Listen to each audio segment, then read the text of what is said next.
ममता बनर्जी की सरकार के तमाम भ्रष्टाचार के आरोपों, हाई कोर्ट से लेकर सुप्रीम कोर्ट तक की लताड़, भ्रष्टाचार के मामलों की जांच अदालत के निर्देश पर होना, इन सब के बावजूद ममता बनर्जी चुनावी दृष्टि से कमज़ोर हो गई हों ऐसा दिखाई नहीं दे रहा है।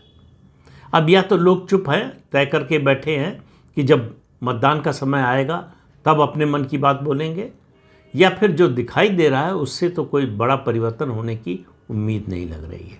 बचा तमिलनाडु। तमिलनाडु में इस बार ज़रूर राजनीति बदलने वाली है। कई जो है चीज़ें ऐसी हो रही हैं जो पहली बार हो रही हैं।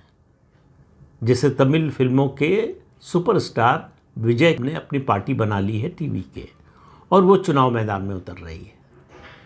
अब किसी को पता नहीं कि वो किसके वोट काटेंगी।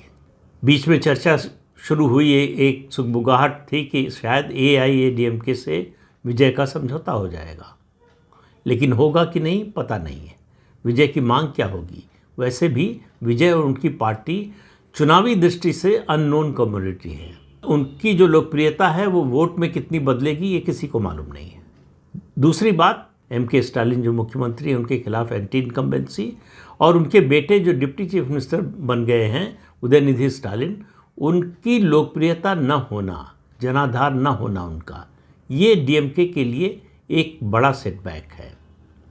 लेकिन दूसरी तरफ भाजपा और AIADMK के गठबंधन की तो घोषणा हो गई है, लेकिन सब कुछ सहज वहाँ दिखाई नहीं दे रहा है। AIADMK जो है प्रदेश की नंबर 2 की पार्टी है, लेकिन नंबर 2 की जो हनक होनी चाहिए, जो प्रभाव होना चाहिए, जो असर होना चाहिए, वो दिखाई नहीं दे रहा है। भारतीय जनता पार्टी अभी कहीं पहुंच नहीं पाई।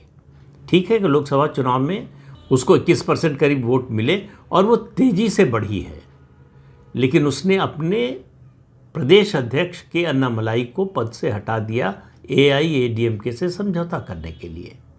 अब उसका कितना असर पड़ेगा? याद रखिए, तेलंगाना में यही काम किया था बीजेपी ने, जब अपने प्रदेश अध्यक्ष को हटाया था इस उम्मीद में कि शायद उसका फ़ायदा होगा। जो बाहर से लोग आए थे उनको एकोमोडेट करने के लिए, हुआ उसका उल्टा, नुकसान हो गया।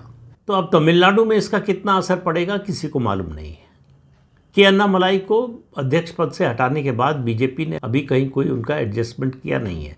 माना जा रहा था कि वो केंद्र में आएंगे, मंत्री भी बन सकते हैं, राष्ट्रीय संगठन में उनको पद मिल सकता है, लेकिन अभी तक ऐसा कुछ हुआ नहीं है।